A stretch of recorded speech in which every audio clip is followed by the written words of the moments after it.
Very good evening to all brothers and sisters in the Dhamma. Today is the 24th September, Thursday. So we will be having our Heart Sutra class sharing. We are at page 214, Appendix 3, Section 2. Understanding the essence of the Buddha's teaching. As usual, we will have half an hour of awareness-based meditation before we commence the class. Okay, I will off the light, then we can set the alarm for the half an hour of awareness-based meditation. So the awareness-based meditation is very simple. I think most of us are familiar. You just have to relax and maintain awareness.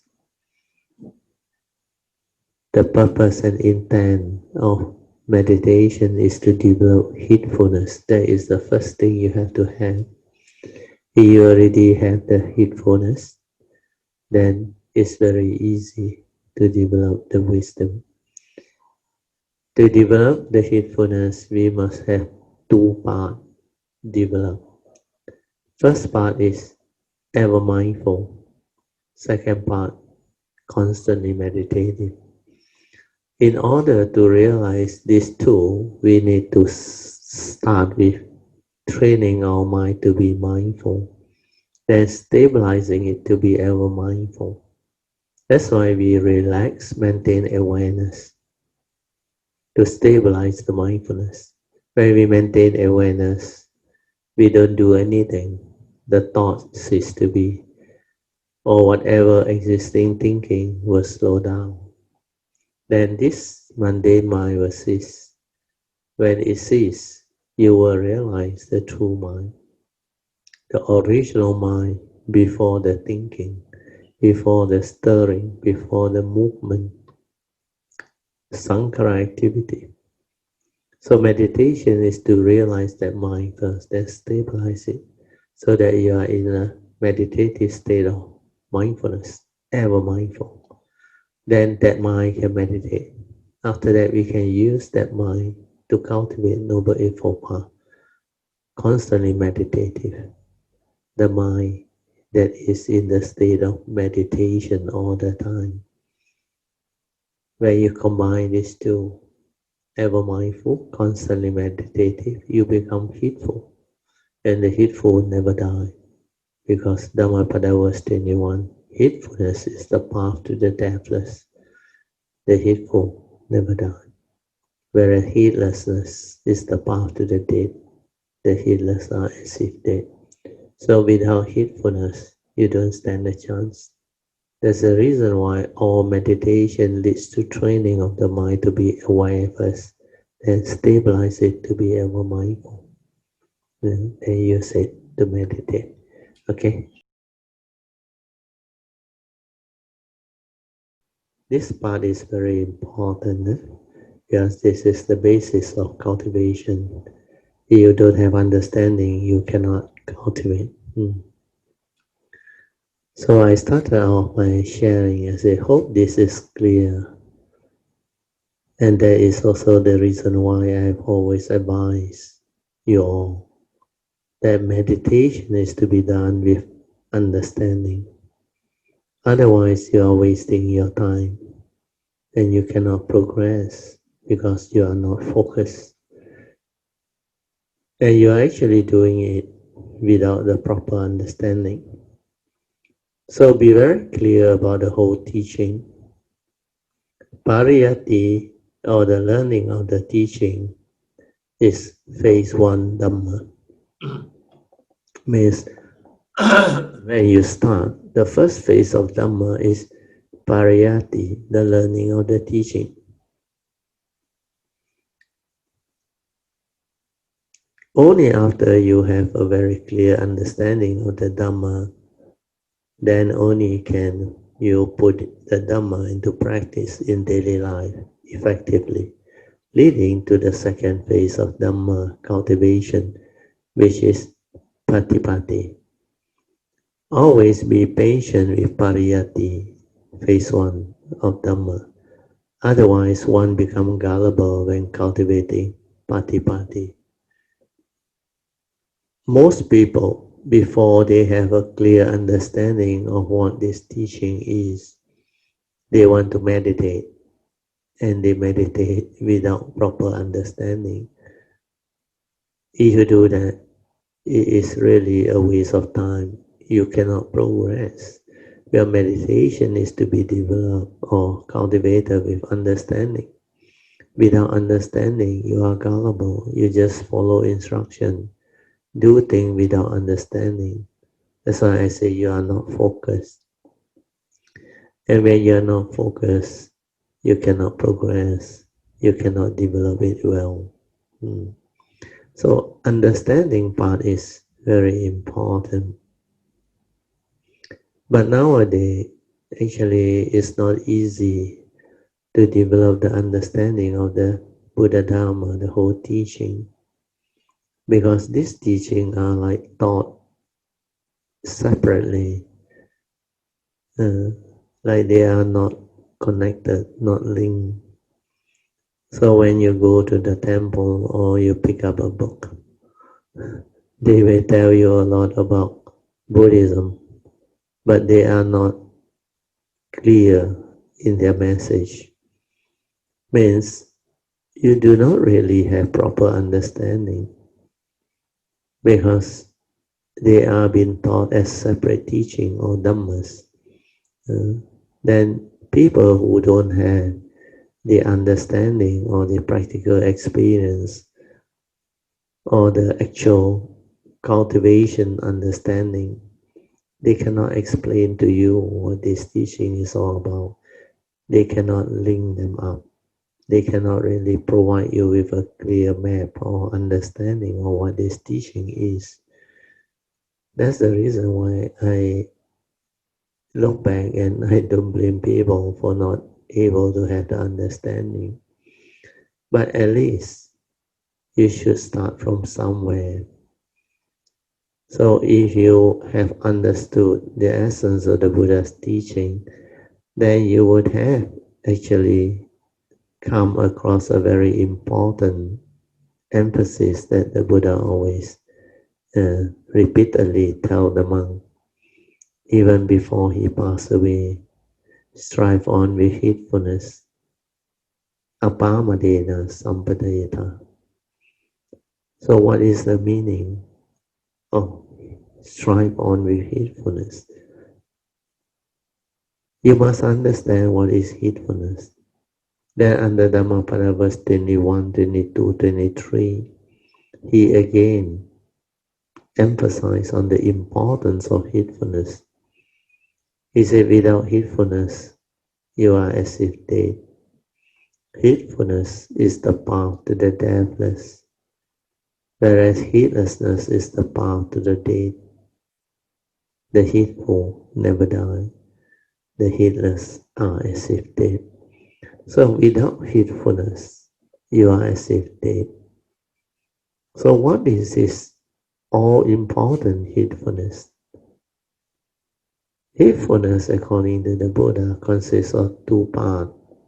Based on Dhammapada verse 23, he said the constantly meditative, ever mindful, and steadfast one, they will realize the supreme enlightenment, Nibbana. So this points towards what heedfulness is. If you are constantly meditative and ever mindful, means you are heedful. If you hold on to these two cultivations steadfastly, you will realize the supreme enlightenment, Nibbana. So knowing what heedfulness is, you have to ask yourself, how can I be heedful? If I am not being heedful, I don't stand a chance. Spiritually, I am dead. The heedless are as if dead. There is no chance for you to realize enlightenment or to progress along the path of Dhamma, to develop the spiritual understanding. So heedfulness is most important. that if you were to analyze what heedfulness is, we break them up into two parts. Ever mindful is the first part. Then use it to meditate. Constantly meditative is the second part. So to be ever mindful, we have to train our mind to be mindful first, then stabilize it to be ever mindful. So this understanding is fundamental and most important. If you don't have this understanding, you cannot progress. So what is mindfulness? Most people have problems where they don't understand what this word is. The Buddha used the word sati, Pali word. Sati means awareness actually. But the translation over the years somehow used this word mindfulness. But people never question how the word come about. Mindfulness. It comes from two words. The mind in fullness. But they never ask full of what. If the mind is full of thought or thinking, sankhara activity, then that is not mindfulness. That is heedless thinking. So mindfulness means the mind is full in awareness. It's just aware, fully aware. That is the meaning. So a better word would have been awareness. So mindfulness is actually an awareness before the knowing. You're just aware, silent, without thought. The moment you start to think or create mental chattering or verbalization, then you are not silent. You have been actively creating thought. Our mind can only do one thing at a time. Either you are silent with the moment to be aware of what is going on in life, or you are lost in thought, heedless, preoccupied with what you think. So when you understand that, then you will understand what awareness is. The moment you are silent, you are already aware. Don't have to practice to be aware. Don't have to try to be aware. Why must you do that? Because your true mind is awareness nature. The awareness nature is very important. It's just a nature that is just aware. But this awareness nature is very difficult to understand, very difficult to realize, because we have been so conditioned since birth until now. The conditioning created thinking, verbalization, chattering. The thought has been actively overused for mundane living, to study, to learn things, to remember things. It has become very mechanical. Then at the same time, we accumulate whatever we come to know or experience. That's how the memory part come in. Accumulation of experiences. So this memory that accumulate all these experiences, good and bad, your views, your opinion, your conditioning, your phobia, your insecurity, your unhappy past, then also all of your sadness, sorrow, and lamentation. Of course, there are also some good moments. The worst is psychological memories that affect you, that trigger of fear, worry, anxiety, phobia, causes suffering, mental suffering and misery. So this psychological memory, when you accumulate and cling, then you create that wrong thought. Your thought is respond to that memory. So if you accumulate a lot of psychological memory which is of no benefit, which will constantly create wrong thought to condition your suffering and misery, your fear, worry, and anxiety, then you are wasting your time in this world. Is you don't understand the teaching, you don't understand what is going on. You are creating your own suffering, misery, through what? Through wrong view, through sakayaditi, through ignorance, because you lack wisdom, you lack understanding. So all this will lead you to a clear understanding that when you act, you cannot act according to memory, especially psychological memory. When you act according to that and you don't have the wisdom, you will be afflicted. You're acting according to this psychological memory is not acting at all. All these psychological memory are full of all the rubbish inside them. They are your fear, your worry, your anxiety, your sorrow and your lamentation based on your wrong views and opinion of things. You don't have truth, you don't have wisdom. So all these are evil roots, roots of all evil. Your anger, your emotion, your fear, your insecurity, your phobia, your scars of memory, all this, they are your psychological negativity of memory. So acting according to all this rubbish or memory is not acting at all.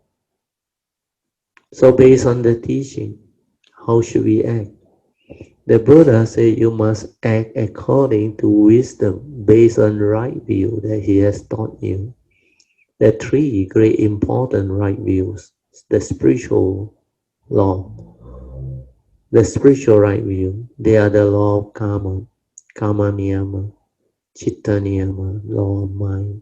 Chitta is mind and is content of consciousness. And finally is Dhamma niyama, means Dhamma is true. All the teaching that the Buddha teach, they are called Dhammas, they are true. So when you act according to these three right view, you really act. When you have right view, you will act following Noble Eightfold Path. Because Noble Eightfold Path start with right view, leading to right thought, right speech, right action, and right livelihood. Then the four right effort. Then right sati, followed by right samadhi. So everything is in accordance with the spiritual law. That's how you can develop wisdom to act. And when you act according to Noble Eightfold Path, which is the wisdom way, the Dhamma way, you will be free from all suffering. That is the fourth noble truth. When you cultivate the Noble Eightfold Path, when you have the embodiment of the Noble Eightfold Path, it will lead to the end of all suffering. Suffering need not be. You will not suffer anymore because you already awakened. You are no longer deluded. There is no more ignorance. So that's the reason why understanding is very important. Then the essence of the Buddha's teaching is the Four Noble Truths. Go into it deep so that you understand the Four Noble Truths. Then under the first sermon, the Dhammacakkappavattana Sutta, why did the Buddha say this Four Noble Truths and its three turning is to be understood? Then you go through the Dhammapada saying, especially verse 1 and 2, the twin verse. The Buddha always say, our mind is the forerunner of all things. Mind is chief. When mind arises, all things arise. So this mind refers to the mundane mind. So we need to take care of this mind. That's why Dhammapada verse 1 and 2 is a twin verse. He said, if you want to live life, you have to understand this twin verse. Dhammapada verse 1 lead to heedless living, lead to suffering. The Buddha said, mind is the forerunner of all things, mind is chief. When mind arises, all things arise. So if you don't take care of mind, you will be heedless. You will act, speak, and think with a heedless mind that has the evil roots of greed, hatred, and delusion. If you do that, then the Buddha says suffering will follow you, like the wheel that follow the hoof of the cart. That is life, your choice. If you choose to be heedless, don't want to train your mind, then go ahead and develop suffering through arising the wrong thought, the heedless thinking, following Dhammapada verse 1. Whereas if you are mindful and heedful, if you see the danger of suffering, then the same opposite twin verse said, through heedfulness. Again, the Buddha repeat, mind is a forerunner of all things, mind is chief, and everything arises when mind arises. Therefore, he said, take care of this mind, train this mind, develop heedfulness, so that you can act, speak, and think with a heedful mind that is free of the evil roots of greed, hatred, and delusion.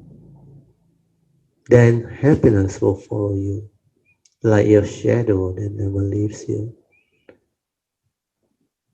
So Dhammapada verse 2 leads to happiness, avoid all suffering. So to choose is very easy as an individual. There are two possibilities. If you choose to be heedless, you will end up suffering, misery. If you choose to be heedful, you will end up happy, blessed, with a lot of wholesomeness. So I always summarize that twin verse teaching into each and every one of us. We hold the key to our own life destiny. To be happy or unhappy is entirely our choice. So choose wisely. Always choose to be heedful, to be happy. Otherwise you will end up heedless, miserable, suffer. So your life, you decide on which choice you want. So his teaching is very clear, very beautiful. Point directly to the truth. Then the other essential Dhamma is the 5 daily contemplation, reflect. It will allow you to understand the First Noble Truth reality. This nature of this body of ours is of the nature to grow old, get sick and die. For it has not gone beyond old age, sickness and death. These are the first 3 daily contemplation. You must contemplate daily so that you are not deluded by this physical body, this physical form. Here this one made of element, the 4 element goes the way of nature. It's not you. That's why old age, sickness and death does not pertain to you. That is the nature of the physical body. That's why you don't have a problem. But that form, physical body, is not you. When it's not you, then who gets old, who gets sick and die? It's just the vehicle. The karmically conditioned form and mind. That one is dependent, originating, condition arising, causal phenomenal, not a permanent unchanging entity. That's why It is delusion if you cling onto it, hold on to it, and believe that this is me, this is I. Therefore, when this body gets old, gets sick and die, you think you have problem because you believe it's you. But the reality is when you meditate, you see very clearly it has nothing to do with you. It's just a karmically condition for my mind, a vehicle and tool for you to come to this universe, to live life, to go through life, to experience karma, to cultivate, to develop the understanding, to truly experience life to the fullest, live life to the fullest, and, and get to experience and live the third phase of Dhamma, Pati Veda, the life of enlightened being. But we have to understand this form and mind, physical body and mind of ours, karmical condition, is subject to karma. So you cannot simply do things. That's why it's a bit complicated, the teaching. Looks like real, may not be real. Looks like me, but it's not me. But then this one, the form and mind, can animate into a living being, a human being, and it can have life, it can have its senses, it can have its consciousness to experience the world, to know the world, to interact with the world. So all this make it even more difficult to understand. It is not totally a permanent and changing entity that never change. It is not atta or attaniya, self or no self. It is in between, the Buddha said, anatta, non-self, not no self, but non-self, not a permanent unchanging entity which is self. Yeah. But it's not nothingness also, not completely no self, nothing. Yeah. But there is something. That's why we call it non-self. So this part, the form and mind, which is subject to karma, dependent originating, is not a permanent unchanging entity. It's not you, but it's related to you. Because this one is karmically conditional. So that karmic nature is your karmic nature. So it conditions out the form and mind, the vehicle and the tool for you to come. Then only you can come to the existential world, to experience life, to live life, to do whatever you want, to fulfill your vows. So if you understand this, then it becomes different. Means this is connected to your nature, but it's not a permanent unchanging entity.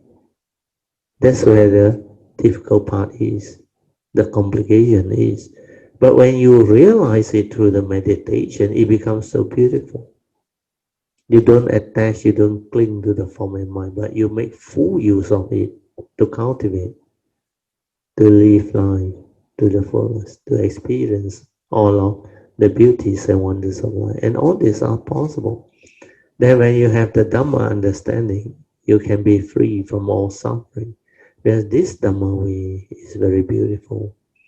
It can give rise to wisdom to liberate your mind, to set you free. Then this form and mind has meaning. You can use it. You can make full use of it to experience life, to live life, even though it's impermanent, not so real, not what you think. But there is such thing as life, even though it's just within the moment. Split second is dead and gone. Split second is dead and gone. But there is such thing as a form and mind going through life. That's why that human being exists, but it's not you. That is the difficult part. If it's not you, then who are you? What are you? Meditate to realize that nature, which is beyond thought, beyond mind, beyond the form of mind. Then you start to understand that nature is never born, never sick, never old, because it's the unborn, uncreated, the unconditioned. So realize that nature, that true nature, the oneness nature.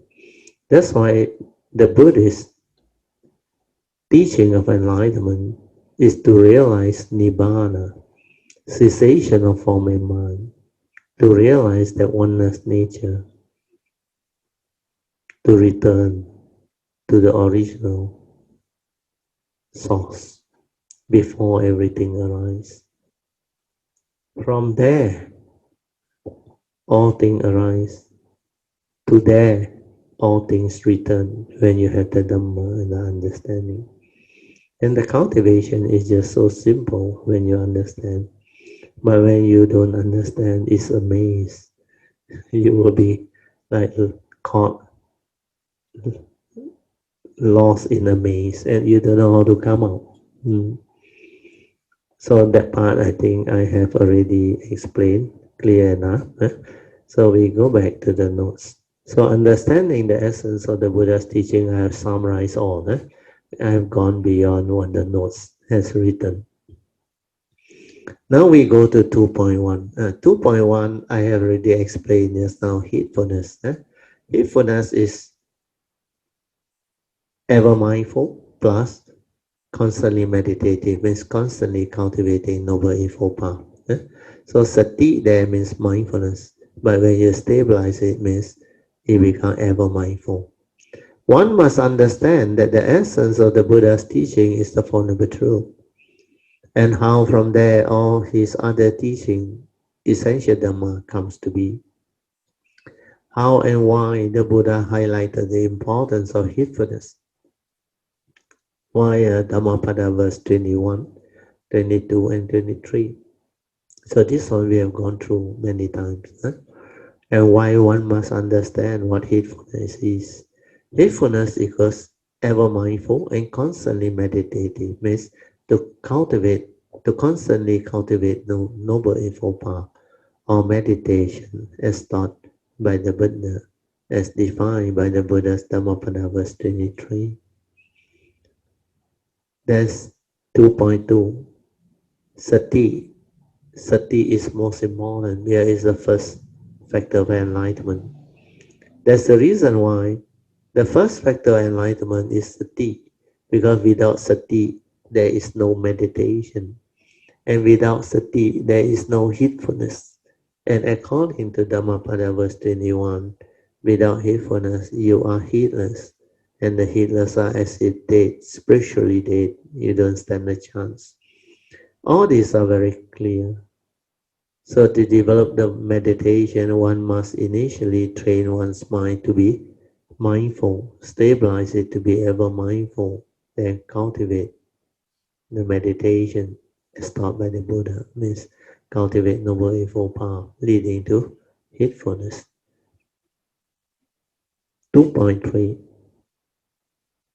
To stabilize the sati or the silent mind, to cultivate the four foundations of mindfulness. This is also the reason why the first category of training or the first foundation of mindfulness, kaya nupassana, is anapanasati, which is just to train the mind to be mindful or aware of the in and out breath. To do just that, then stabilize it and use it to cultivate mindfulness of the four posture leading to the daily mindfulness, to develop all the other subsequent four foundation of mindfulness training and cultivation. So all this already taught before. You go back and go through the notes or listen to the sharing again. 3.0, this one is very important. This section is the most important. The pitfalls of thought-based meditation. So first of all, we have to define what is thought-based meditation. Thought-based meditation means you use the thought to meditate. Is that the correct approach? You have to inquire, you have to ask. But most human beings are very gullible because that is the only instrument they have. So they will tend to have the tendency to say, yeah, I have to meditate with a thought. Without a thought, how can I start? Everything I do, I use thought. So thought-based meditation can never lead to the awakening. But this very important point, nobody really quite understand until the Buddha came and teach mindfulness, awareness. Thought is the outcome of thinking. Thought is response to memory. So when thought arises, how can you be peaceful? How can you be aware? When you create thinking, when you give rise to thought, what happens? Your mind can only do one thing at a time. Means you will be lost in thought, preoccupied with what you think. Then if what you think consists of wrong view, wrong thought, that condition your emotion, your fear, your worry, your anxiety, your sorrow, and your lamentation, your evil roots of greed, hatred, and delusion, then what happened to you? You will be preoccupied with those emotions. You will be trapped by all those negativity of emotion, like your fear, worry, anxiety, sorrow, and lament. That's how human beings suffer. Mental suffering, that's how they arise. So when you use thought, it is not going to give rise to understanding because you cannot see, you cannot observe. Therefore, you cannot understand what is going on. So all thought-based meditation will lead to delusion. Because thought is egoic. Thought don't have wisdom. You have to use the silent mind to insight into phenomena, to awaken, to realize the truth. Then only the wisdom arises. Then with wisdom, you can use thought. You can use it to arise the right thought, following Noble Eightfold Path. Without wisdom, when you use thought, chances is thought is always wrong thought. So pitfall of thought-based meditation, you have to bear in mind. You have to have clear understanding. So what is happening is when you don't have the understanding, human beings tend to do this. They use the thought to come out with the understanding of the Buddha's teaching or the so-called meditation. So they may read up the Sutra or listen to Dhamma or look up in the Tipitaka, then use that thought process, yeah, to come out with method and technique of meditation. Do you see where the mistake is? You not only use thought-based meditation, you use thought to analyze, to reason. Then you think that is the message of the Buddha. Then you come out with method and technique to meditate, or object of meditation to meditate. So you give people a series of instruction, which is all thought-based instruction, to note, to chant, to verbalize. And when you do it without understanding, thought becomes active, and you are not silent. The purpose of meditation is to be heedful, to develop the ability to be mindful, stabilize it to be ever mindful. The moment you are without thought, you are already mindful, aware. then why do you need thought to meditate? That's where people fail to develop the understanding. So this part is very important. When you do that, you will never awaken, because the Dhamma that the Buddha teach is akaliko, sanditiko, akaliko, ehipasiko, opanaiko, then pacetang. So this Dhamma, which is akaliko, is beyond thought, beyond mind. So how can you use an instrument which is thought to cultivate and hope to realize an enlightenment that is beyond thought? It's impossible, isn't it? And the gullible thing is they use thought to formulate the method and the technique and the so-called teaching. Then people gullibly follow without understanding. That's how things go wrong. That's how over the years the teaching has deteriorated, and it has not really have the potency to awaken living being or cultivator anymore. So we need to develop the clear understanding and reverse all this, so that we understand clearly what sati is, what mindfulness is, what heedfulness is, then cultivate accordingly. Okay, now we go back to the notes. Pitfalls of thought-based meditation.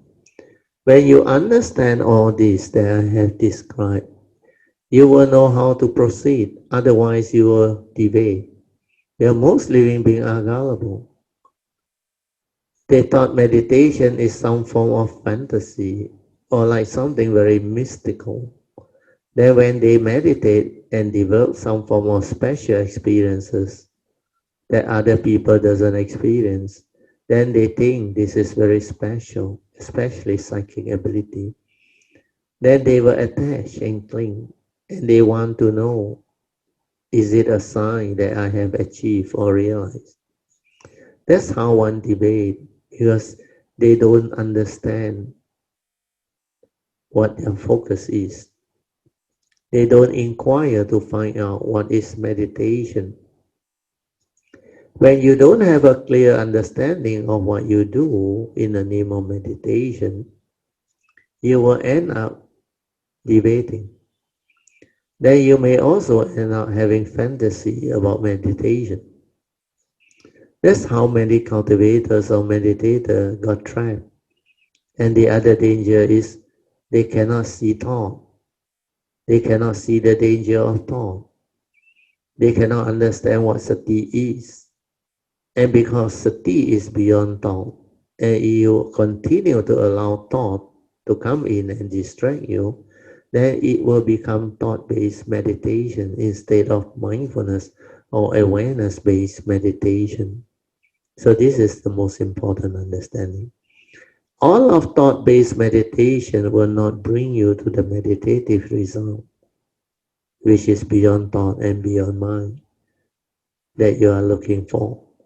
Because what you want to realize is the Dhamma, which is akaliko. Akaliko means timeless. Means this Dhamma is beyond thought, beyond time. So if the instrument you use to meditate is thought, you cannot realize a state that is beyond thought. You cannot reach it, because you are limited by the instrument you use to develop the meditation. So with this understanding, I think it should be very clear by now that you shouldn't make the same mistake again. By now, you all should start to understand why I keep on emphasizing in the past that meditation has to be done with understanding. You don't just blindly follow instruction. Just like what the Buddha told the Kalamas, you should not believe what the spiritual teacher tells you, not even the Buddha himself. You have to investigate and find out. Then when you understand, You will be very clear. Your mind will be very different. And you will know how to proceed with the cultivation. Otherwise, you will become gullible. Then again, you debate. So always fall back to heedfulness to keep you focused. If whatever you do in the name of meditation is not to bring about heedfulness, then that is not the meditation as taught by the Buddha. Because without heedfulness, you are as if dead. The heedless are as if dead. So this point, get it clearly understood so that you don't make the same mistake like others. Gullibly doing thought-based meditation. Those who do thought-based meditation really is very pitiful. They can go in and out of retreat for umpteen years, some 30, 40 years, 50, 60 years, and yet no real result. They realize they never change. Maybe superficially, at the thought level, they believe they have changed. But if you are sincere, you can understand. You will know whether you still have fear or not, whether you still have the evil roots with you or not, you still react to sense experience or not. Can you be at peace at all times? Do you really have the embodiment of the Noble Eightfold Path Factor? It's very easy to check. Do you have right view? Are you happy? Do you have the embodiment of all the Noble Eightfold Path factors or values? The noble values of the noble ones. So all this you can really check. It's not difficult. Unless you develop the understanding of the teaching and start from awareness. Awareness which is beyond thought, beyond mind, that one can insight into phenomena, can awaken and can realize the truth, develop the wisdom, the Dhamma wisdom. And with that wisdom developed, the form and mind become beautiful. Where when you awaken, the form and mind will have this wisdom which is connected to the form and mind. And when this wisdom is connected to the form and mind, then this form and mind is no longer deluded, no longer have wrong view, ignorant. That's how it can live life. It can develop the noble life. So you can live the life of an enlightened being, the third phase of Dhamma, Pativeta. But you must, through awareness-based meditation, the silent mind, the daily mindfulness, insight into phenomena and awaken, or via the first and second turning, constantly listening to Dhamma, and reflect, contemplate, and inquire to stabilize the understanding, then meditate to awaken. Following Avijja Sutra, or the 10 step, the enlightenment cycle or sequence. So all these are very clear, very beautiful, very clearly spelled out. So listen to all this, make your own note, then from then onward, never deviate, cultivate with understanding, and you will become beautiful. You will progress along the path of Dhamma beautifully. Okay, move on back to the appendix notes. You have finished mindfulness. Then, we have finished section 3, Pitfalls of Thought-Based Meditation. Now we are at section 4. Section 4 is Sati, or mindfulness, or awareness. So there is a question by Sister Chui. He said, Bertil, I'm afraid I have to ask this somewhat simple question. Sati in Pali means mindfulness or awareness. because I see the word being used interchangeably and sometimes I just get confused. Can you please explain again? Thank you. So it's a very well worded question, very good question. So I reply, it's a very good question. You see, sati is a Pali word. It is translated as mindfulness, a very commonly accepted translation, but nobody really inquire into this word mindfulness. You split up the two words, then you will get the meaning. Mindfulness. That is the meaning, right? But you never inquire or ask, what does this mean? The mind is full of what? If you say the mind is full of thinking, then that is definitely not sati. So it is full of what? Awareness, right? So this is the correct understanding. When you are fully aware, that is sati, that is mindfulness. That's why awareness is before the knowing. When you are just aware, the perception hasn't come in. The memory hasn't come in, the views, the opinion, and the conditioning hasn't come in. You see things as they are, without the interference from your memory, your views, your opinion, and your conditioning, your belief system, etc. So this part is very important. This part is real meditation. Then Chui asks again, say, I actually define it as mindfulness of that moment. Then I reply, it still doesn't explain anything, right? When you say mindfulness of that moment, what are you trying to tell me? Because within that moment, you can also think. That is, your mind is full of thinking within that moment.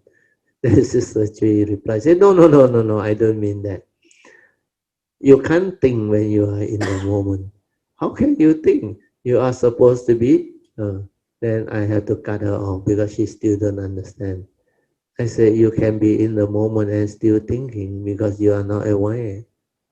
You are not heedful. You have not developed the training of the mind. So that part need to be understood. Then you go to 4.1, you will understand.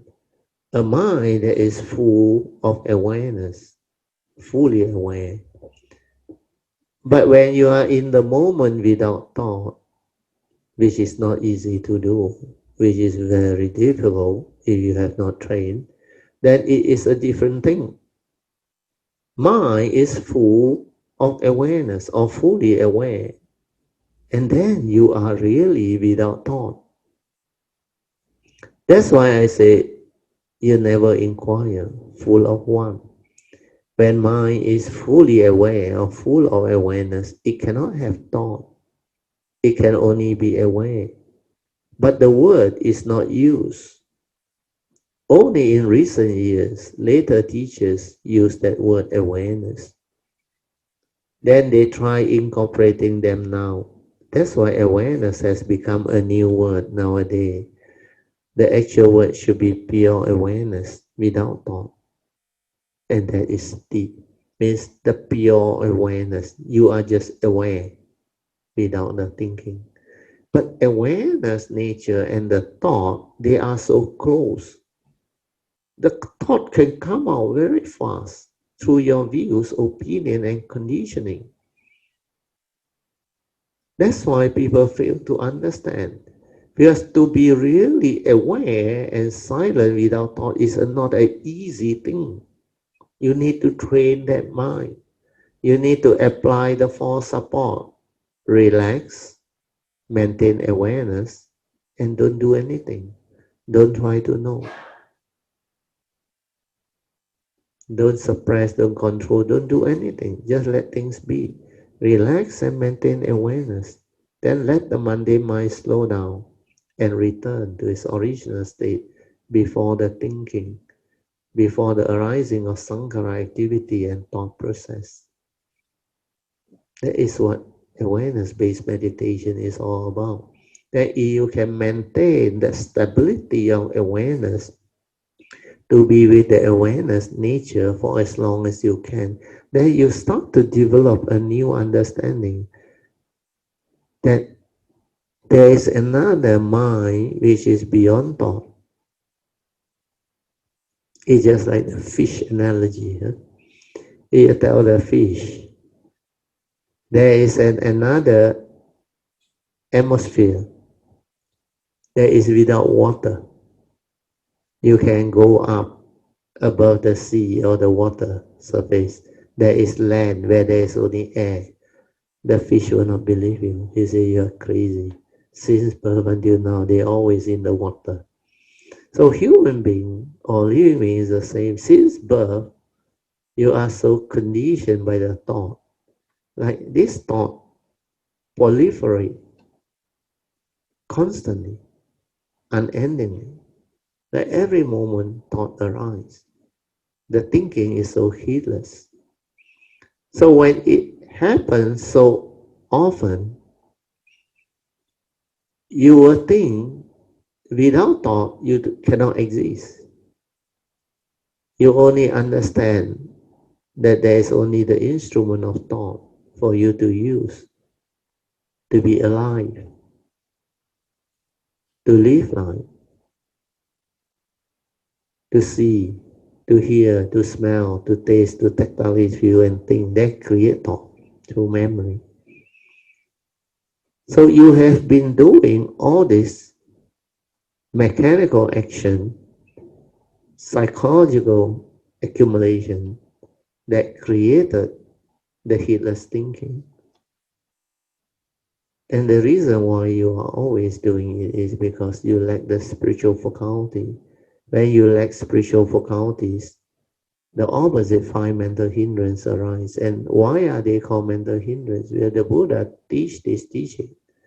He said they are mental states that hinders your mind from entering the meditative state of inner peace, inner calmness, and inner awareness.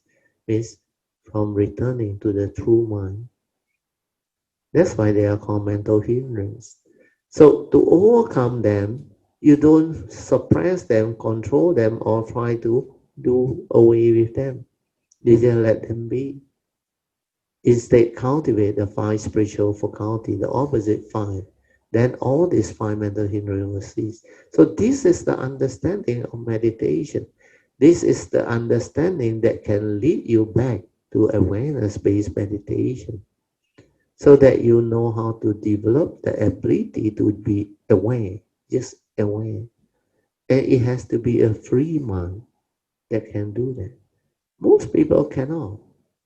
If you don't believe me, you go and try. Ask you not to think. Can you do it? Unless you have developed the training. It's impossible. Last time I remember, there are quite a number of people who asked me. Some of them are my uni mate. They are also engineers, very intelligent people, very smart people. Then when I tell them about meditation, where they want to know more about meditation, I say to meditate is not to think. I say, can you, within this moment, don't think? He tried, He said, you must be mad. How can you don't think? Thought keep on arising non-stop. No wonder they cannot understand and they have a lot of problem. So all this is pointing towards the heedless thinking. Without understanding, you cannot develop it. Not easy. So meditation need to be done with understanding, and then it becomes very easy. When you understand, it becomes very easy. Meditation is such. Without understanding, you can really be lost, completely lost in a maze. Lost in a maze. You will debate because you don't know what this thing is. But when you understand, it's very straightforward, very clear, and you can develop it very well. So hopefully, with this appendix, you would have stabilized your understanding of what sati is, awareness is, that you can break free. Okay, we go back to the notes. Okay, the next part is be with the moment without thought. This is the part that Sister Chui wants to develop, but she didn't have the ability at that time. Because it's not easy. Be with the moment without thought. Most people are never with the moment. They are lost in thought, preoccupied with the thinking. They project their thought into the future.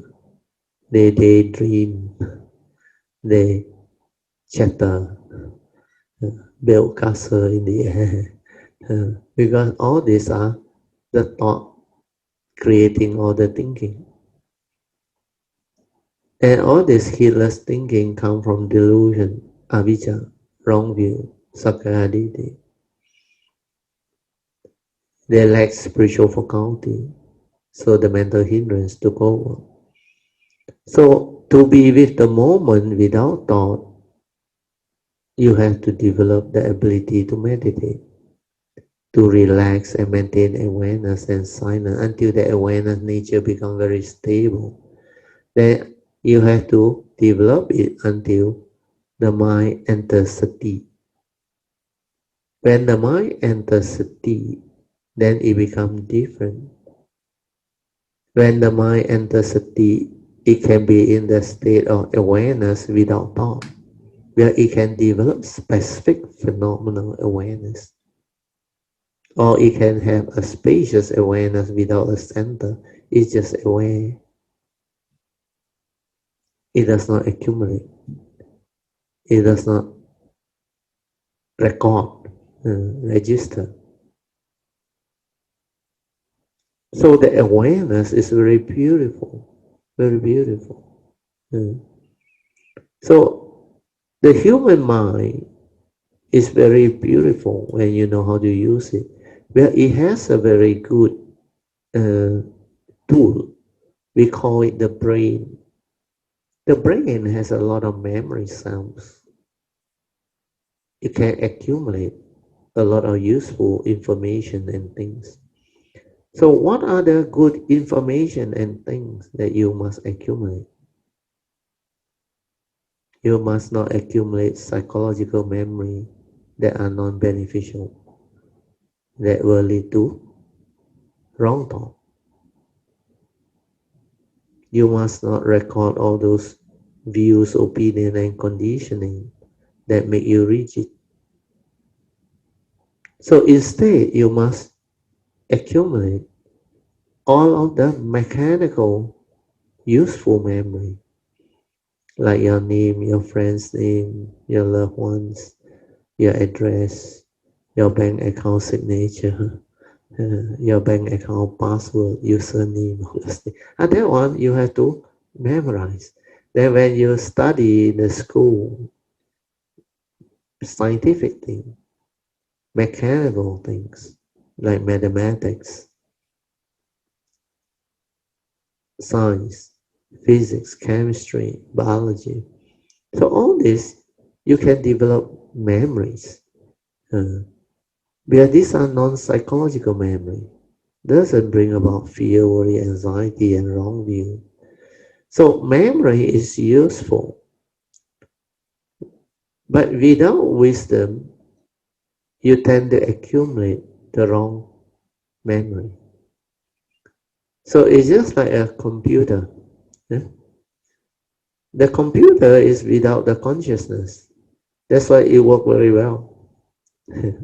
So the technological people, scientific people with scientific understanding, nowadays our understanding of science has progressed so far and so deep. They can produce chips that are so full of memories, very powerful memories. That's why now we are talking about gigabytes of memory. Then later on, maybe terabyte and all those things. And these memories are stored in chips that are so small and they work so well, so perfect. The brain also sometimes can get short circuit. But it seems the computer's memory chips seldom get short circuit. Why? Because they only need electricity. They don't have the consciousness part. So without consciousness, computer cannot be emotional. They don't have fear, worry, anxiety. They don't have psychological memory problems. They just follow instruction. Yeah. Input, output. Yeah. That's why they call it memory, random access memory, RAM. They know if I need it, I access it. If I don't need, I don't access it. Then I think the last 2 days, I learned something from my daughter where she's IT based. I need to upgrade my computer, change my computer. So the hard disk that I have was the old-fashioned one. They call it the before SSD is hard disk drive. Hard disk drive, HDS. Or HDD, hard disk drive. Yeah. So now it seems changed to SSD, solid solid state drive. Oh. And the computation system is so different. SSD is so much faster and smarter than the hard disk drive. HDD. Oh, my wife faster. My wife can remember HDD. That's right. So a lot of these things which are very technical, you got to learn them. But when it comes to consciousness, it's very different. Your consciousness needs wisdom. Otherwise, consciousness can go either way. It is like a double-edged sword, understand now? Can cut both ways. But without wisdom, thought will become wrong thought. That's why it's the use of thought. Consciousness is the same. You need consciousness, the pure awareness, to develop the wisdom and the awakening. Then after that, with the wisdom, you can use thought. Yeah. So in a sense, it's like quite similar, not exact analogy, like computer, okay? Computer are chips without emotion. So you can say they are pure memories, thoughts, without the emotion part, without the consciousness through wrong thought that create the emotion. So the system analysts that build up the programming and all those things is very important. But you also need the motherboard, the hardware, and all those things. So all this have to work together for it to become what it is. So in the spiritual field, it's the same. Spiritual field have the additional mundane mind, which can become emotional. We can have feeling, emotion, conditioned by wrong thought. Then it needs wisdom to actually take care of things. Then to develop wisdom, you need the pure awareness. You need to develop the meditation through the awareness-based meditation. That's why, in a sense, it's the other way around. You develop the wisdom first, then with the wisdom connected to the form and mind, you use it. Then the form and mind become beautiful. But for the computer, it's different. You need a good programmer. You need a very advanced motherboard, memory system, everything. So when all this fall into place, then the computer become very smart, very intelligent, can perform a lot of function, can actually support your usage very beautifully. But luckily, human being lasts longer than computer. Computer, my daughter told me 3 year, 4 year, 5 year maximum, become dinosaur already. You have to upgrade already because the information technology has progressed so fast. They need to process that high power processing demand upgrade, demand technology. That's how Microsoft make money. That's how all the tech company make money. Every time they upgrade, you need to spend money, the licensing and all those things. And the chip manufacturers and all those things also, they make a lot of money. Your handphone alone, the sales is fantastic.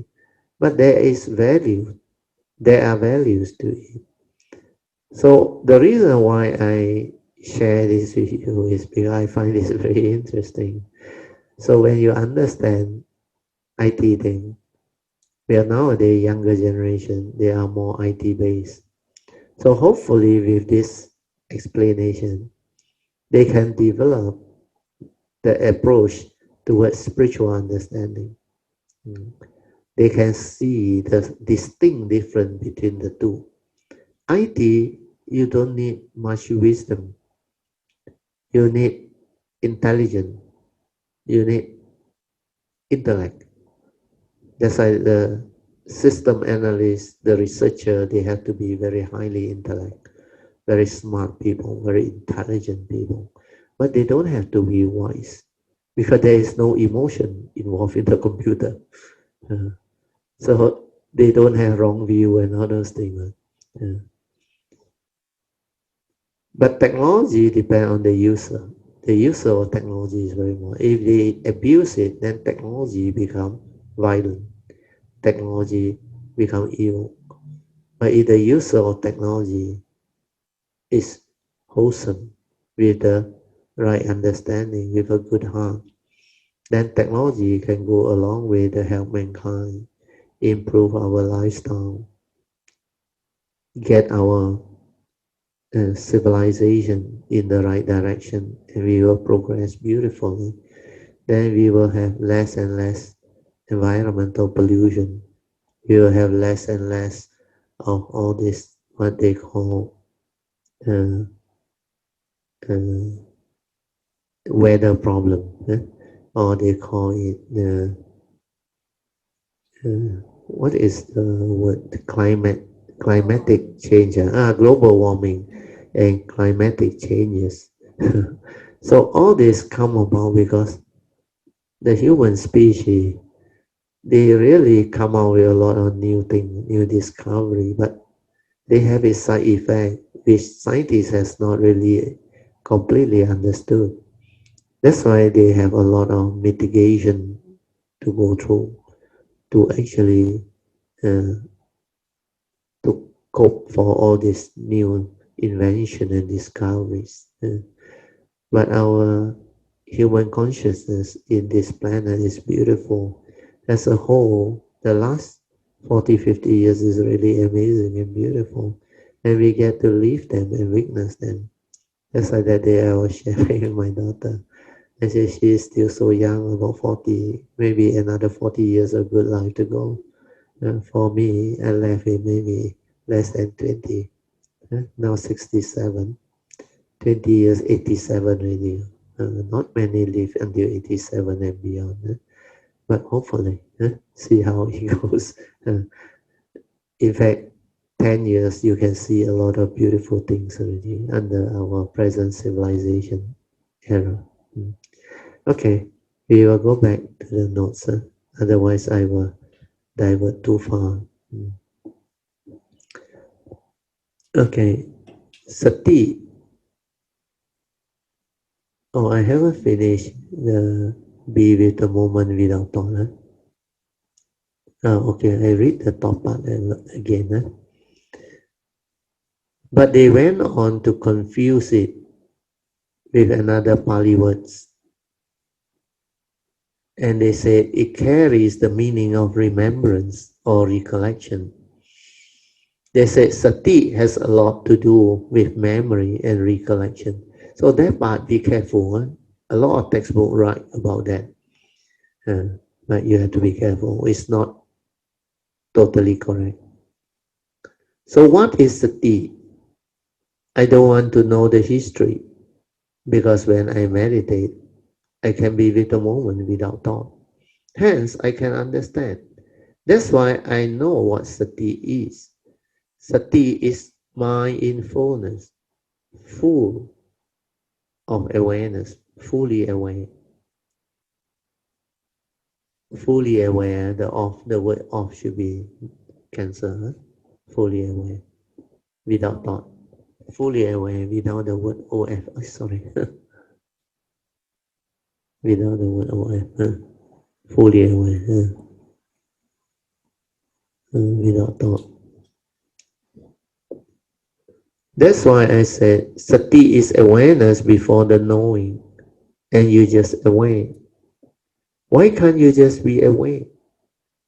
The reason being, you think a lot. You are so heedless, and you are seldom aware within the moment because of your habitual thinking, your habitual tendency, born of heedless thinking, habitual heedless thinking.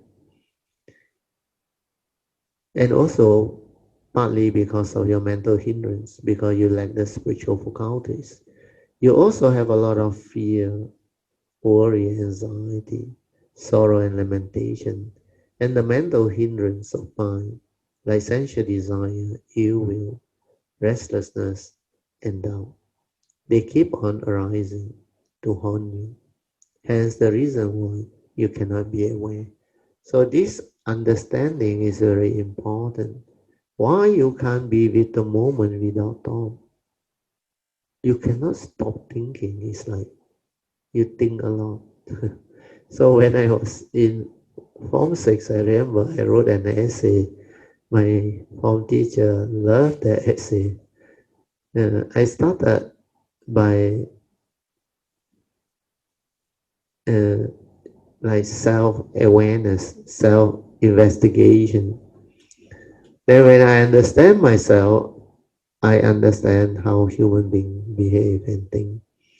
So my first opening statement was, human being is a creature of thought. I use that word, no, creature of thought, because we think a lot. At that time, I really saw my thought very active. We think a lot.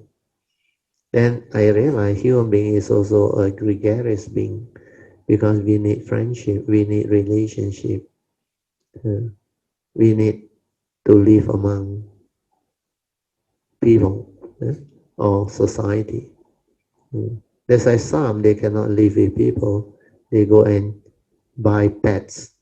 They keep pets, either dog or their cats or whatever pet that they like. So all this is a natural tendency. So when I say a human being is a creature of thought, a gregarious being, I straight away understand the form of mind. That is what it is. Then later on, as I continue to grow up and develop the meditation, then I realized there is another mind which is beyond thought. And I realized I can be with the moment without thought, very naturally, very easily, throughout the day. I don't have to like relax, silent, aware, then only the thought slowly slow down and cease. That I did in the early days, yes, of my training. But after the mundane mind collapsed, I don't have the mundane mind, right? The gross mundane mind. My nature is just the awareness. That's why I can just be aware throughout the day. I just aware. I can just stop like that. No thought. Even when I share with you, there is no real thinking. Nothing. It's just that nature, straight from the heart, the awareness. That is speak from the understanding, that nature. That's why it's from that nature's understanding, it shares the Dhamma.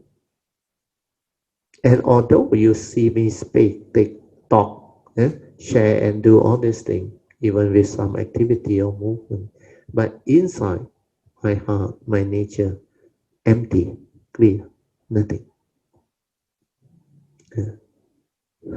It doesn't have anything inside it.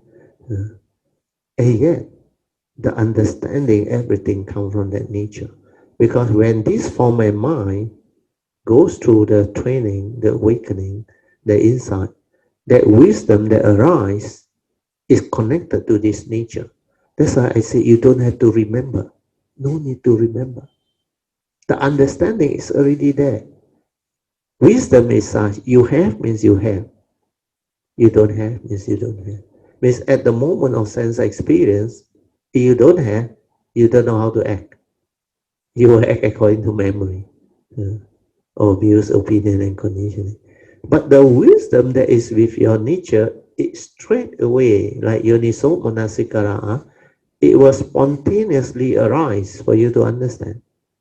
That's why you act according to that understanding, that wisdom. It will prompt you. Then later on, even all this prompting, you also will go through.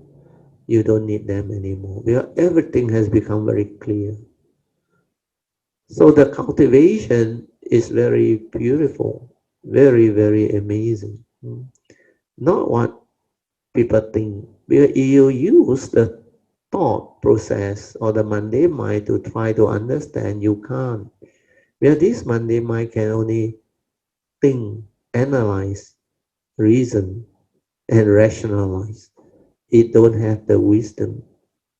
It is incapable of the direct seeing, the awakening, the understanding. Mm. You can have some form of knowledge of what this thing is, but you have not realized it.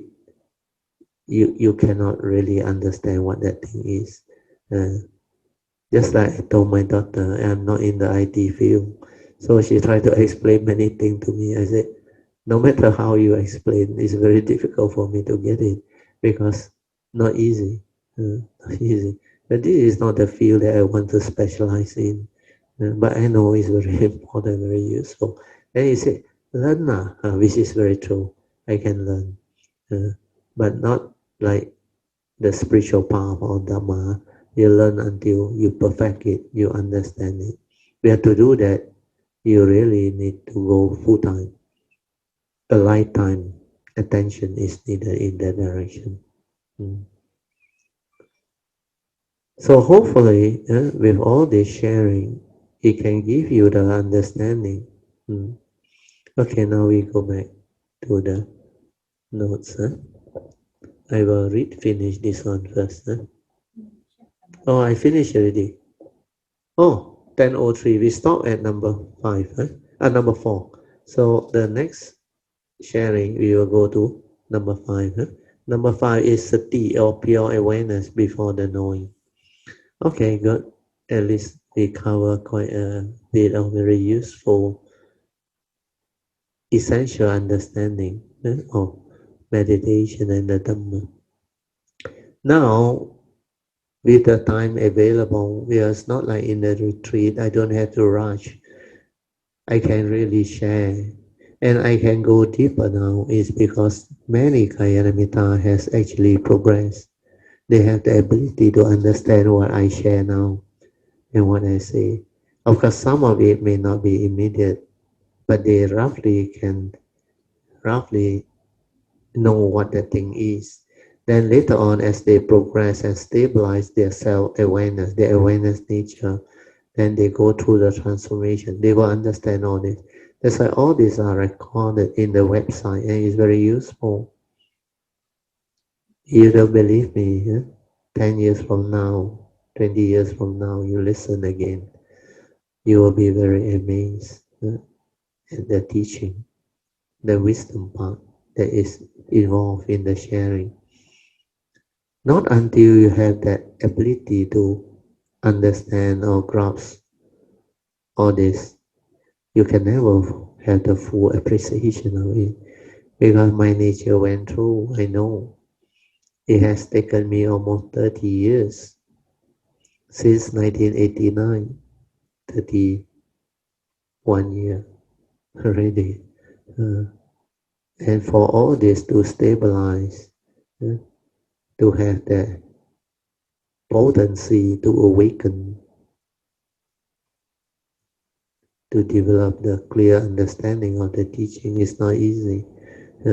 So all this, because of technology and our affinity with the triple gem, the great being's nature, and all Kayamita who has helped out in one way or another, all this become possible.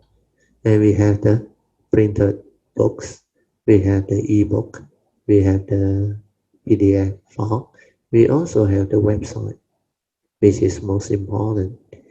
Then we also have the proper framework, the Kayamita Fund, which was set up actually very well since inception. Since the day I decided to come out, I already have all this in mind. That's why all this become very straightforward. And that Kayamita Fund is very useful. Yeah, it can help Kayamita go a long way. Our Kayamita force depend on the wholesomeness that this Kayamita Fund do. And now our Kayamita Fund can actually provide for the monthly support of our website. Or the security, what you call, we buy the security, I know you call that what? Service, that we need to prevent all those, what do you call, cyber attack. Yes. Luckily we have Brother Lau. He helped us sort out all this thing. Our website in the early infancy, I think in the first 2 or 3 years, we cannot hack left and right. I think coming to 3 years. The first 2 years was very severe. But the last one over here, I think we have paid for all those security services, which has helped us a lot.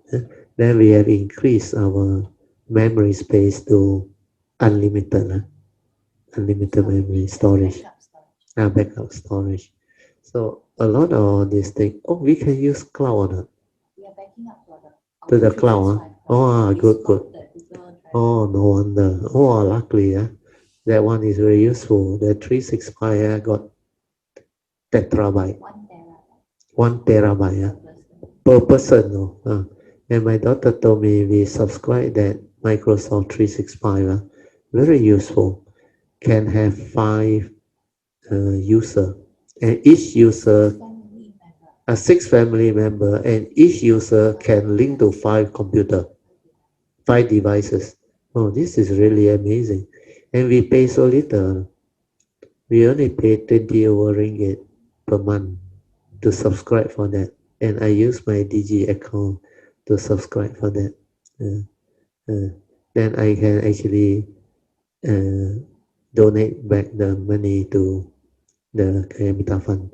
So no need to collect from me and reimburse me. No need. I assume I pay and I donate. I pay, I donate. So it's only a few months we started. The Microsoft 365 MCO time. I think about 5-6 months of it, which is very useful. That's why technology is fantastic. Luckily, Sui come back and all meant to be. Otherwise, all these things are not possible. I will also not be able to do anything. But it so happened, he come back every time, right timing. Last time come back, GE14. She get to witness a lot of things, then really experienced the victory, the history that Malaysians have created. The GE14. And this time come back MCO, MCO, yeah, the lockdown and all those things. Then a lot of timing is like fantastic, meant to be. And she get to experience a lot of things. Hi, Brother Teo. Hi, yeah, I can remember you, Cassie. Yeah. The reason why you have not heard my voice before is because I am so new. Okay. Everything, Brother Teo, that you speak about, is really new to me. Okay. So I am just like a sponge. I am just absorbing and trying to understand. Yes. Yeah. So trying to understand. Do you have a copy of the Hasika book? Of course I do. Good. Because we were supposed slowly read through. Yeah, I'm following as you go every time when you read, so I have it. So I don't have to refer to that small little screen. Yeah. That's So very good. Uh, yeah, so it's I do find that, you know, even though uh, you know, I keep hearing the same messages yeah, every time that yeah, I attend. yeah, So somehow or other, I realize that it actually does go inside, but yeah. Go in. I don't really understand Never everything that mind, Brother because Teo is it's saying. always in stages. Yes. A lot of people in the early days was like you, even Pocheng, they also say. But as they listen, then as they Yes. cultivate, as they develop the faith, the spiritual faculty comes in, the awareness come in, I then hope they start so. to progress. I hope After they so start to because, progress, yeah. the same thing you listen again after 3 months or 2 months or 6 months, the meaning become deeper again. Every Yes. time you listen, it becomes deeper. It may be the same teaching, but approached from a different way. Then you understand it more clearly. A Yes. lot of people have told me that. Yes. Uh, Yes. That's very true because I realize, uh, but I think for myself, I uh, realize that um, because I keep listening to you, uh, so it's sort of like it reminds me, because previously it was always like, you know, whatever happens, it's very reactive yeah, because yeah. you just react because Correct, don't correct. know, Yeah. you don't Yes. know any other way. Habitual tendency, habitual reaction. Yes, Yes, yes. yes. But now I do realize that Mm. it makes me pause to think, because I Yeah, remember what you say, yeah, and then I say, you know, that's not right. You know, yeah.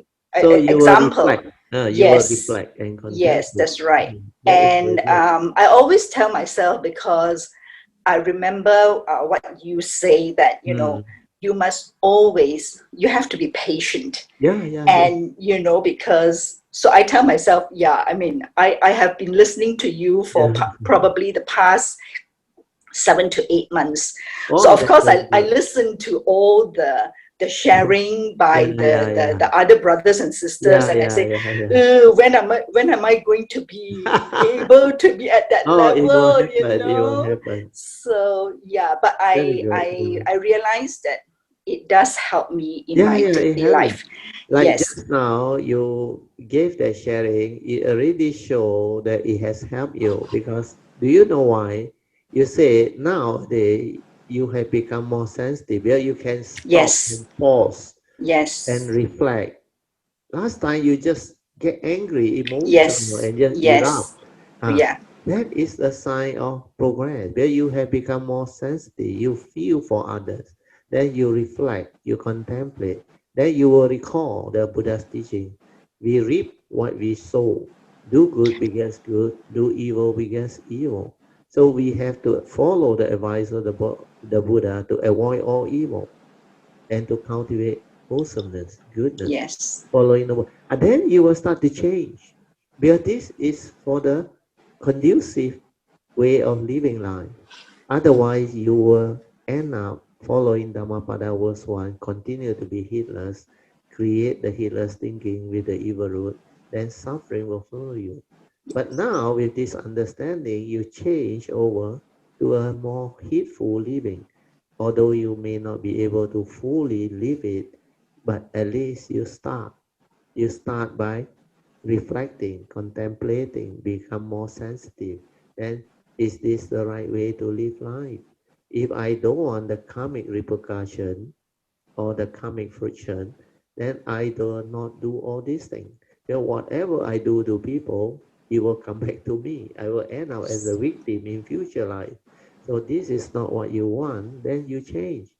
That's how Dhamma transform people. Where you see the danger of being heedless. You see the danger of holding on to wrong view, delusion, evil roots.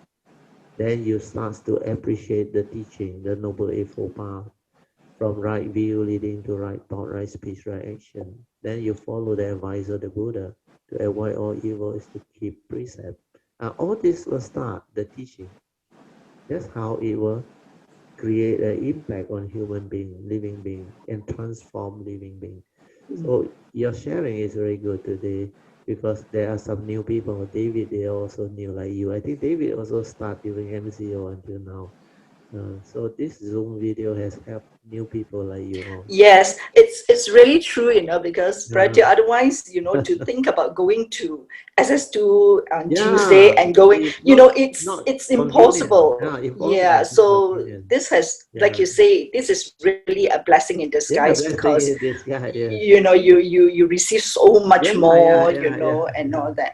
And one more thing, Prati, I wanted Yes. to share is that, I Mm. never ever thought that I'll be able to sort of like hear about Mahayana Buddhism, because even Oh, though okay. Mahayana is like so ingrained in us, because Yeah, as a yeah, Chinese, we yeah, go to yeah, yeah, yeah, temples and we hear all the yeah, chanting, yeah, yeah, but yeah, everything is in Chinese. yeah, And yeah, because I Mandarin. don't speak Mandarin, so Yeah, we yeah, always go, we just bye bye like yeah, that only, yeah. like, because you don't understand, there's no Correct, correct. dharma, Yeah, even yeah. when they talk, I don't understand, Yes, yes, yes. so that's why my leaning was always towards Theravada Buddhism, because I mean, Yeah, at least you yeah. can go to Buddhist Vihara, which is in Correct, English. correct.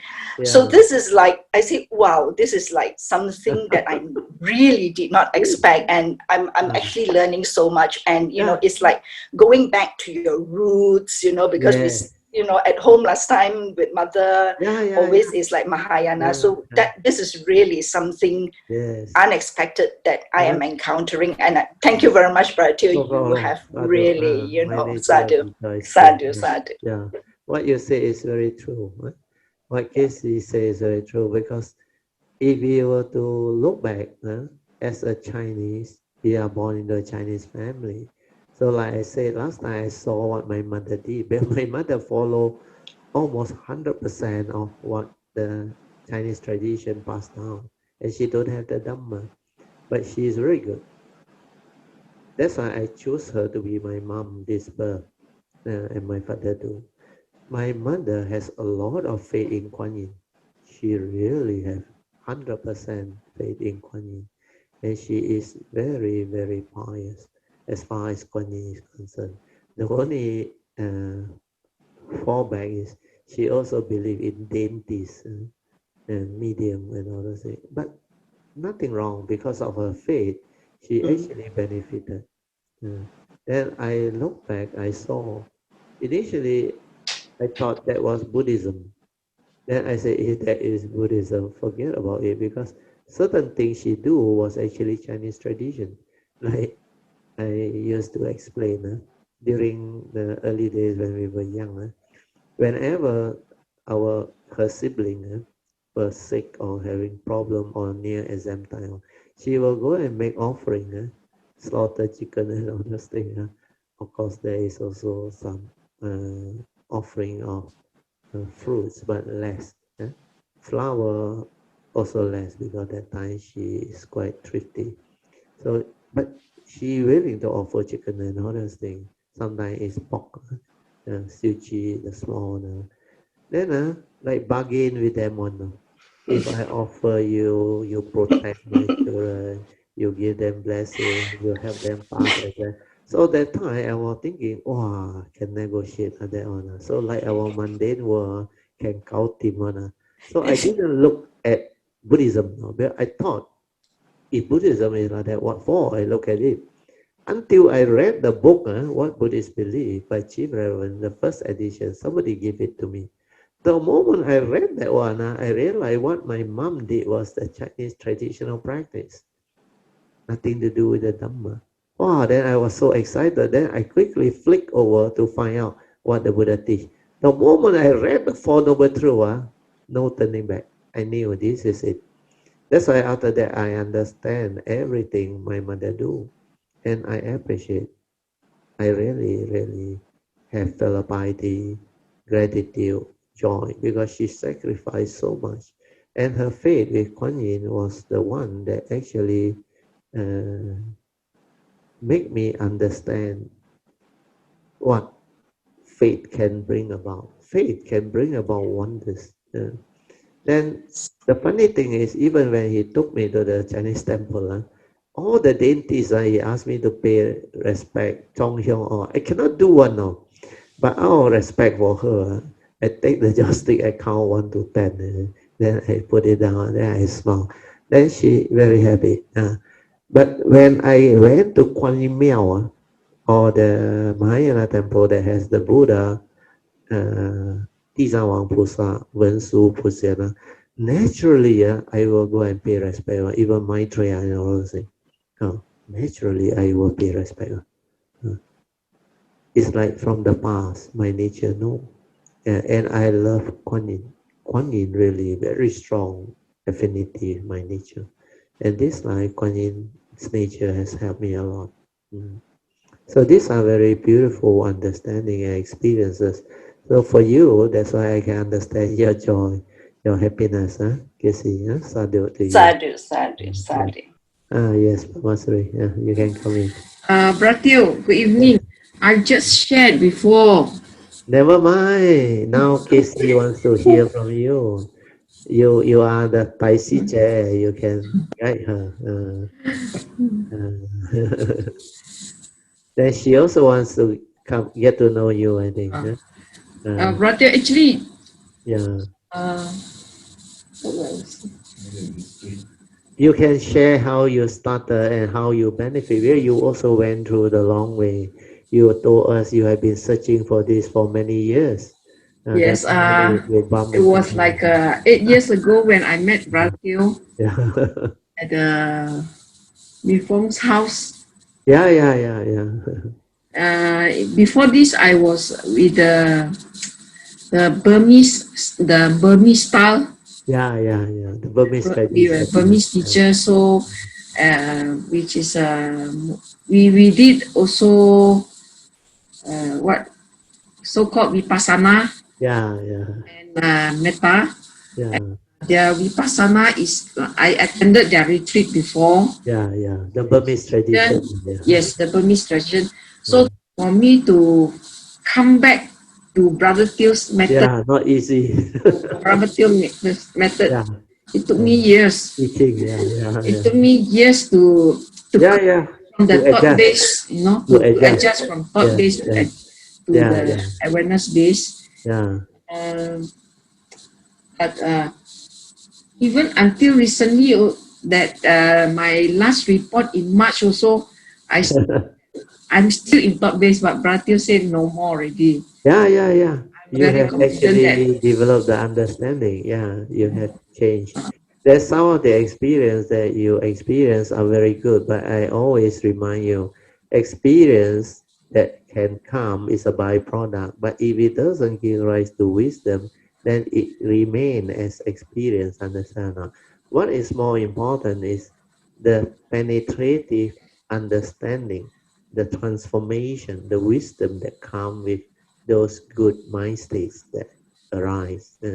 Because yes, yes, I remember you shared with me when you were at Wakusan, certain of these experiences were very good, very amazing. Well, when you were there, you were very relaxed, very natural.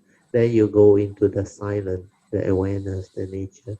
You experience many things. But you try to relate those experiences to Dhamma understanding, which is something you should not do yet. You just let that thing stabilize until the understanding arises by itself.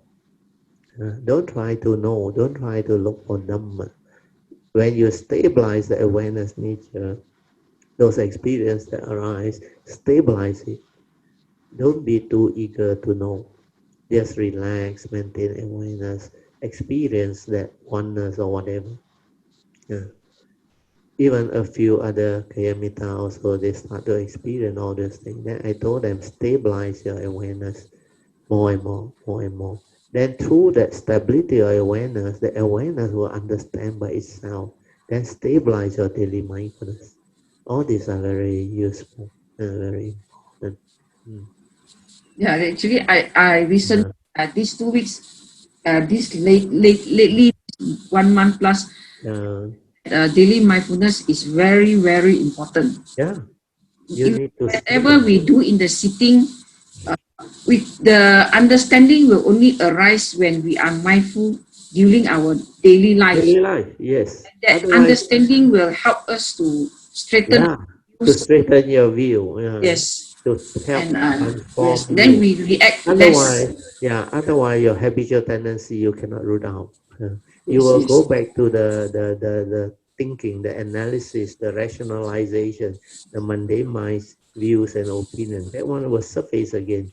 Even that time, Brother Song, I had to point out to him many times.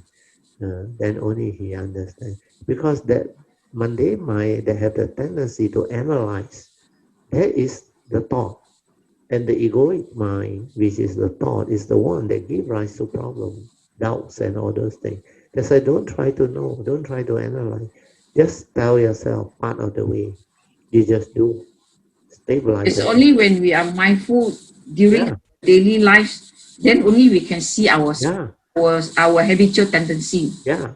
Otherwise, you are not sensitive.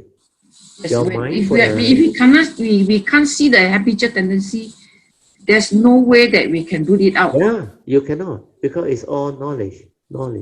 And you try to use knowledge through analysis and rationalization. That one is not the real wisdom, not the real Dhamma. So that one maybe give you some idea of like they teach, let go, don't attach, don't cling. All these are words, idea. They are not wisdom. The real wisdom is the understanding straight away free you. No need to let go. Who let go? The one who hold want to let go. How can it happen? It cannot. Without wisdom, you will hold. You will cling. The habitual tendency will stir. But once the wisdom arises, then suddenly one day you realize, hey, how come nowadays different? You doesn't react and behave like last time already. Then there is joy. Then there Yes, is a lot of things happening in you and you become yes, totally different. yes. Actually, deep inside us, we know what is. Yeah, you will know. You have Yes, faith. we will know whether Because we have rooted out or not. yeah, Uh, because that egoic mind, that entity, the sacredity, very deep one. Very deep one, yes, very difficult to root out one. You have to contemplate, reflect until your wisdom very stable. Then you can have clear understanding. Then really the thing no more there one. Then the form and mind is a form and mind. You know what it is. You will know how to use it, and you will have a lot of joy every moment. You will not be affected by anything already. So that stability take time. Take time. Yeah. Yeah, very good. yes, Anything else correct. you want to add, Pamasuri? No, I actually now uh, what I do is more on daily mindfulness. Yeah, that one, continue to Yes, stabilize it. yes, yes, Then in the formal meditation, continue to silence until the mind enters sati. Uh, Whatever mm, thing you do, whether it's anapanasati or rising, falling or whatever, or even the heartbeat or whatever, let it be silent until very quiet, very still, until the heartbeat also no more. Uh, you have to reach the stability until the mind on its own, without any anchor, is already aware. Means yes, that free mind without thought on its own, no need to hold on to anything. Initially, it can be at a certain point, like near your heartbeat there, where the awareness of the heartbeat slowly slow down until like no more. Then stay there. Even no more also stay there until the mind can be aware on its own, means without support. That means your mind has entered sati. Then after that, whatever movement or activity you realize is all magnified. Then wherever you locate that mind, you can try. It becomes very sensitive. Oh, it can detect a lot of things. Then with that mind in the daily life, you can be aware of very subtle mental intention, mental movement. mental whatever that your subtle intention or defilement within, the slightest movement, you're very sensitive. You can Correct, correct. feel it already. That Yes, you cannot allow it to move anymore because you realize this is stress, this is suffering, this is trying to do something against nature. You are not able to accept what is the reality. Uh, then you start to understand all this very subtle movement. Then one day you realize it cannot have any power over you. Then you can't even like want to stir your mind or do anything because that sensitivity is so sensitive. The slightest movement you feel it. Want to have any slight like no comment very serious already. Yeah. They like the Yes. slightest uneasiness, understand? Inside, But yes, the yes, inside, yes. uneasiness, Ah, a very subtle type of like you can feel you know, hey, this is not right. This is not yes. natural already. This Then is you right. become very sensitive. Then a lot of things you cannot do already. You cannot do already. Correct, correct. Then all the sankhara will start to lose power. Then the wisdom part keep on arising. Sankhara anicca, sankhara dukkha. People are just the way they are. So all this will stabilize some more after that. Then you become very different. Then as you move through all this, only you understand. That's why it's pacetang, can only be understood by the wise, each themselves. So all this will come about when you have the faith, the patience, then just do, persevere, don't try to know. The knowing and the understanding and the awakening will come by itself, especially when your daily mindfulness very stable, when your awareness nature within very stable, you become very sensitive. Then you live from that nature, heedful living, and your whole daily life become different. You are no longer at the top level. Mm. So that is the final aim of all cultivators. Mm. Okay, Sadhu, Thank you, thank you. Ratil. Yeah, thank you. So thank you for the good sharing by Casey and Sister Padmasari.